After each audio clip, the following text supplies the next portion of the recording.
وعلیکم ناظرین، آپ دیکھ رہے ہیں GB ٹرو نیوز HD اور میں ہوں محدثہ کمال۔ خبر شامل کرتے ہیں اسلام آباد سے۔ ماوا ٹرسٹ پاکستان کی طرف سے شاہ نذیر ریسٹورنٹ اسلام آباد میں اپنا روزگار اسکیم چیک تقسیم کے سلسلے میں ایک پروقار تقریب کا اہتمام کیا گیا، جس میں کثیر تعداد میں ماوا روزگار ہولڈرز، ماوا رضاکاران، ماوا ممبرز اور اہم شخصیات نے شرکت کی۔ اپنا کاروبار اسکیم کے تحت روزگار شروع کرنے کے لیے کئی افراد کو چیک دیے گئے۔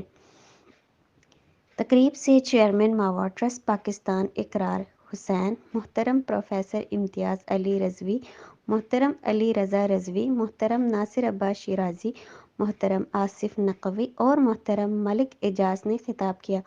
مقررین نے ماوا اپنا روزگار اسکیم کو خوشحال پاکستان کے لیے اہم پیش رفت قرار دیتے ہوئے ماوا ٹرسٹ کی خدمات کو خراج تحسین پیش کیا اور اپنا روزگار اسکیم کے تحت قرض حسنہ حاصل کرنے والے افراد کو مبارکباد دی اور کامیاب روزگار کے لیے نیک خواہشات کا اظہار کیا۔ اختتام پر تمام شرکاء کے لیے پرتکلف عشائیے کا اہتمام کیا گیا۔